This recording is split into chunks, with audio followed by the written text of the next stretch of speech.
महाराष्ट्र में लोकसभा चुनाव को लेकर आम जनता क्या सोच रही है? एमवीए का पलड़ा भारी है या फिर महायुति जो है वो इस बार बाजी मार जाएगी? इस पर बात करने के लिए हम लोगों के बीच मौजूद हैं। इस वक्त हम मुंबई के शिवाजी पार्क मैदान के बाहर मौजूद हैं। आपको बता दें कि मुंबई का यह शिवाजी पार्क मैदान आप कह सकते हैं कि महाराष्ट्र की राजनीति का वो अखाड़ा है जहां से हर राजनीतिक पार्टियां जो हैं वो हुंकार भरती है। इसी शिवाजी पार्क मैदान में बाला साहेब का स्मृति स्थल भी है। इसी शिवाजी पार्क मैदान के ठीक बगल में राज ठाकरे का घर भी है और यहाँ के लोग जो हैं वो मुंबई की राजनीति पर, महाराष्ट्र की राजनीति पर बड़ी ही गहमी नज़र रखते हैं। आइए लोगों से बात करते हैं, उनसे समझते हैं कि इस वक्त जो माहौल चल रहा है महाराष्ट्र में, जो कन्फ्यूज़न दिखाई दे रहा है, उसको लेकर क्या वाकई लोग कन्फ्यूज़ हैं या लोगों ने अपना मन बना लिया है? सर, आपका नाम क्या है? सूरज। सूरज जी, बताइए कि बड़ा कन्फ्यूज़न कहा जा रहा है कि शिवसेना जो है वो कांग्रेस के साथ भी है, शिवसेना जो है वो बीजेपी के साथ भी है, एनसीपी जो है वो कांग्रेस के साथ भी है, बीजेपी के साथ भी है। लोग कंफ्यूज हैं या लोगों ने अपना मन बना लिया है? मेरे हिसाब से तो बीजेपी स्ट्रांग है। जो बीजेपी के साथ अलायंस करेंगे वही आना चाहिए महाराष्ट्र में, ये मेरे ख्याल से। तो राज ठाकरे जो हैं वो बीजेपी के साथ अलायंस करने जा रहे हैं, हम उनके घर के बाहर ही मौजूद हैं। बात है ये तो क्या होने वाला है? बहुत ही अच्छी बात है। आई एम वेरी हैप्पी कि अगर ऐसा हो रहा है तो बहुत अच्छी बात है एमएनएस के लिए भी, मनसे के लिए। अच्छा, ये बताइए कि आज उद्धव ठाकरे ने 17 लोगों की लिस्ट जारी की है और 17 लोगों की जब लिस्ट जारी हुई है तो उनके जो साथ वाले हैं कांग्रेस, उनमें नाराज़गी हो रही है क्योंकि कई ऐसे सीट्स थे जहां पर कांग्रेस जो है वो डिमांड कर रही थी कि उनके कैंडिडेट होने चाहिए, लेकिन उद्धव ठाकरे ने अपने कैंडिडेट का फैसला, यानी अपने कैंडिडेट को उतारने का फैसला कर लिया है। क्या लग रहा है कि एमवीए जो है वो मजबूती से इस चुनाव में खड़ी हो पाएगी? हाँ, चांसेस तो उनके भी है, पर ओवरऑल अगर देखा जाए तो मुझे बीजेपी के साथ जो जितने भी पार्टीज अलायंस करेंगे वही मेजॉरिटी में आनी होगी बेसिकली। यानी बीजेपी के साथ जो अलायंस करेंगे उनके आने के चांसेस ज़्यादा है, 100% ऐसा मुझे लग रहा है। आपसे बात करते हैं। आपका क्या नाम हुआ? मेरा नाम सूर्यकांत है। सूर्यकांत जी, बताइए कि आप क्या सोचते हैं इस बार क्या होने वाला है? इस बार तो लगता है बीजेपी का ही ज़्यादा, लोगों से मुंह से भी सुना है बहुत जन से कि बीजेपी का ही मतलब जोर है, मामला सही रहेगा। हाँ, मामला सही रहेगा बीजेपी का, और उनके साथ जो भी युति होगी ना तो वही आएगी। और महायुति का क्या होने वाला है? ये माफ़ कीजिएगा, महाविकास आघाड़ी का क्या होने वाला है? अभी उनके बारे में तो, उसके बारे में तो आई डोंट नो, एकदम मैं कुछ बोल नहीं सकता। हाँ। बिकॉज इतना तो कुछ ये इलेक्शन में मजबूती से चुनाव लड़ पाएंगे महाविकास आघाड़ी? क्योंकि अभी से हम देख रहे हैं कि शिवसेना जो है वो कांग्रेस से लड़ रही है, कांग्रेस खुश नहीं है, उनके जो नेता हैं वो शिवसेना के खिलाफ बयान दे रहे हैं। आपको लग रहा है कि ये एक साथ, जिस तरह से इंडिया अलायंस भी बना, ये एक साथ चुनाव में मजबूती से लड़ाई लड़ेंगे? इन लोग तो लड़ेंगे, बट अभी फिलहाल मैंने जो जैसे बताया आपको कि बीजेपी के चांसेस ज़्यादा लग रहे हैं, क्योंकि हर एक के मुंह से यही बात सुनने में आ रही है कि बीजेपी आगे स्ट्रांग है। तो आपको लग रहा है बीजेपी स्ट्रांग है, बाकी पार्टियां जो है वो मेहनत करेंगी, लेकिन बीजेपी जो है इस बार सबके आगे निकल जाएगी? निकल जाएगी। चलिए, Chances है। शुक्रिया हमसे बात करने के लिए। तो और भी लोग शिवाजी पार्क मैदान में मौजूद हैं। आपका क्या नाम है सर? विनोद नाम है। विनोद, क्या नाम है पूरा आपका? गांगुड़े विनोद गांगुड़े। सर, ये बताइए कि ये जो पूरा माहौल है महाराष्ट्र की सियासत में, क्या समझ में आ रहा है? किसका पलड़ा इस वक्त भारी दिखाई दे रहा है आपको? अरे इसमें तो कुछ नॉलेज ही नहीं आ रहा, सब पार्टी फूटी है। हाँ, तो कुछ समझ रहा नहीं है। कंफ्यूजन है पूरा। तो कौन, बीजेपी वाला जो युति है वो आगे है या महाविकास आघाड़ी जो उद्धव ठाकरे की शिवसेना वाला युति है वो आगे दिख रहा है? बीजेपी आगे दिखे। बीजेपी आगे दिखाई दे रही है। बीजेपी।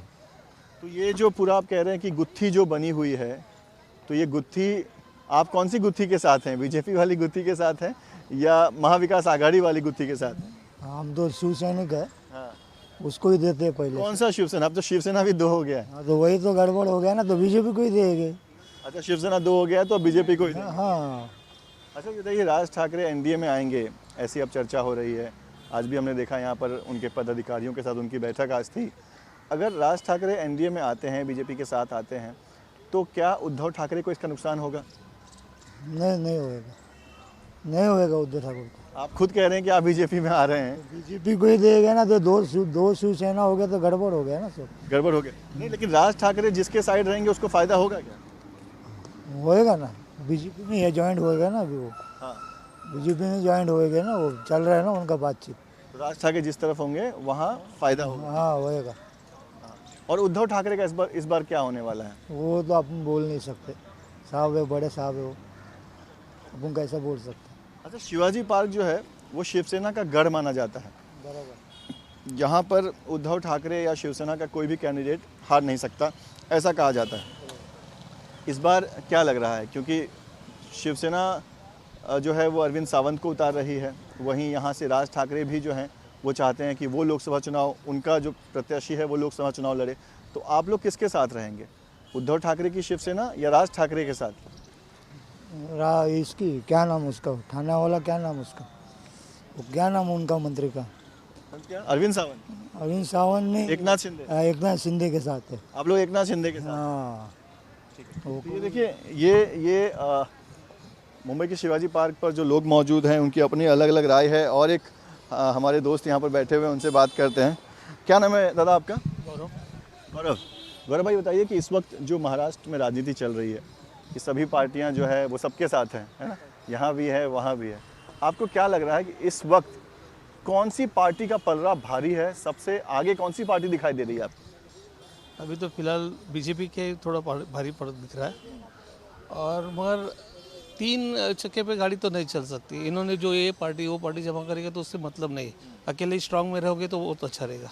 आपको लगता है कि बीजेपी स्ट्रांग थी, उन्हें ये सब नहीं करना चाहिए था? राइट, इन्हें ये सब करना नहीं चाहिए था, अपने बल पे वो बहुत भारी स्ट्रांग थे वो। अभी तो ये सब हो चुका है, तो अभी आपको क्या लग रहा है, जो एनडीए है जिसमें अब राज ठाकरे को भी शामिल किए जाने की बात चल रही है, और दूसरी तरफ महाविकास आघाड़ी है जिसमें उद्धव ठाकरे हैं, कांग्रेस पार्टी है, एनसीपी शरद पवार वाली एनसीपी है, अभी आपको कौन सा साइड भारी लग रहा है? अभी कैसे पूरा अभी चेंजेस हो रहा है, लोगों का डिवाइडेड हो रहा है मत भी, तो चांसेस है कि अभी यहाँ का महाराष्ट्र का जो भी अभी इलेक्शन होगा ना टफ हो जाएगा, टफ हो जाएगा थोड़ा ये हो जाएगा। दोनों की साइड टफ रहेगा। हाँ, इसे रिजल्ट अभी तक कोई बोल नहीं सकता है।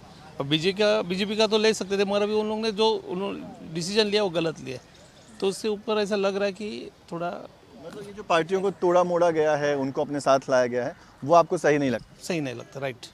अच्छा, ये बताइए कि राज ठाकरे अब अगर एनडीए में आते हैं तो क्या उससे एनडीए को फ़ायदा होगा, बीजेपी को फ़ायदा होगा? नहीं, कुछ नहीं। बीजेपी को फ़ायदा नहीं? नहीं, कुछ क्यों? राज ठाकरे के जो वोटर्स हैं वो तो अब बीजेपी को वोट देंगे ना? नहीं, राज ठाकरे के ऑर्डर से, वो जो मराठी ऑर्डर से, मगर ये शिवसेना और इसमें थोड़ा डिपेंड हो जाएगा फिर, और उसमें क्या फ़ायदा हो जाएगा मालूम है, शिवसेना को फ़ायदा हो जाएगा। उद्धव ठाकरे की शिवसेना को कि शिंदे साहब की शिवसेना को? नहीं, उद्धव साहब की। आप कह रहे हैं राज ठाकरे अगर एनडीए में जाते हैं, बीजेपी में जाते हैं, तो उद्धव ठाकरे को फ़ायदा होगा? राइट। कैसे?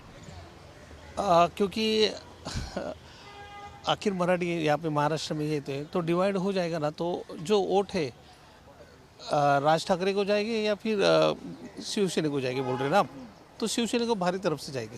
भारी जाएगा। हाँ, मतलब उनके साथ लोग ज़्यादा खड़े होंगे। राइट। लेकिन कुछ तो राज ठाकरे का वोट होगा जो बीजेपी को मिलेगा। मिलके है नहीं, मगर डिवाइडेड हो जाएगा ना, राज ठाकरे का वोट भी मिलेगा तो डिवाइडेड हो जाएगा, उससे फिर फायदा शिवसेना को होगा ना, मतलब राज ठाकरे का जो अपना वोट है वो भी बढ़ जाएगा आपके? बढ़ जाएगा, वो शिवसेना के पास ही आ जाएगा। अच्छा, मतलब वो नाराज़ हो जाएंगे? नाराज हो जाएगा। ठीक है। तो देखिए, ये मुंबई के शिवाजी पार्क पर जो लोग यहाँ मौजूद हैं, जो हर वक्त यहाँ पर बैठे रहते हैं, अखबार पढ़ते हैं, यहाँ पर जो राजनीति हलचल हो रही है उस पर नज़र रखते हैं, उनका क्या कहना था ये मैंने आपको बताया। आप बता दें कि मुंबई का ये जो शिवाजी पार्क मैदान है वो हमेशा ही सुर्खियों में रहा है।